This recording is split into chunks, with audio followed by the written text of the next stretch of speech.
এটা হচ্ছে মা হাইওয়ে রোড। আপনি একটা কথা চিন্তা করেন, হাইওয়ে রোডের মধ্যে অটো উঠাই দিছে, সবার কেমন আবাল। এটা এদিকে উপরে আনছো কেন? এটা হাইওয়ে তো উঠাইছো কেন? হাইওয়ে তুলছি, আমরা কাটাই দিয়ে ঘুরতে চাইছিলাম, কাটাই তো পাই না। তো তুমি এখন এদিক দিয়ে তুমি কখনো ঘুরতে পারবা না? ওই যে উল্টো তাই ওদিক দিয়ে ঘোরা লাগবো। তো তুমি এখানে যে আসছো, ওদেরও তো রিস্ক। জীবনের মায়া তো আপনারা যে আসছেন, আপনারা কি জীবনের মায়া নাই? কারণ একটা গাড়ি 80 স্পিডে যদি ওভারটেকিং করতে যায়, ওরা তো জানে এ রোড খালি। তো এখন এই বাইকটা যে যায়, এটা আপনার ধাক্কা মারবে?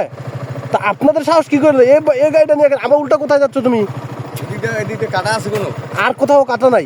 তুমি তুমি শোনো, তুমি যেহেতু চলে আসছো, তুমি তো উল্টা যেতে পারবে না। তুমি এই রোড দিয়ে যাবা কোথায়? এই যে রোডে, এই রোডে যাবো, এই রোডে। এই রোডে যাবা? হ্যাঁ, এই রোডে। এই রোডে তুমি ইচ্ছা করলে এখন যাইতে পারবা না। কারণ ওই উল্টো ওই যে ব্রিজটা উঠতে ক্লোজ আসবেন যে বাইরে যাবো। আমি তোমাকে যা বলি, ঈদের বাজার, ওদেরকে রিক্সা ফালাইও না, বিপদ আপদের কথা বলা যায় না। তুমি ওই দিক দিয়ে নেমে যাও, আস্তে করে নেমে ওই দিক দিয়ে উঠে আবার ডাল দিয়ে নেমে যাইবা।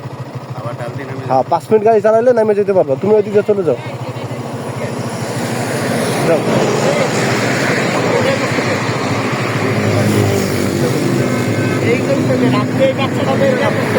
আপনারা জীবনের মায়া নাই আপনাদের?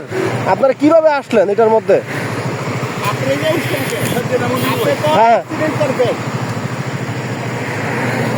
সে নাকি রাস্তায় চিনে না, সে উঠে গেছে।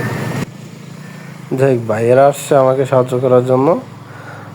ওরাও বুঝতে পারছে যে আসলে এটা ওই অটোটা উপর উঠানো ঠিক হয় নাই, বা হাইওয়েতে উঠানো ঠিক হয় নাই।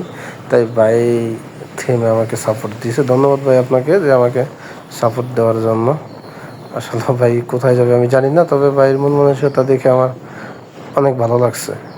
আসলে এরকম মানুষ খুব কমই হয়, গাড়ি থামায় কেউ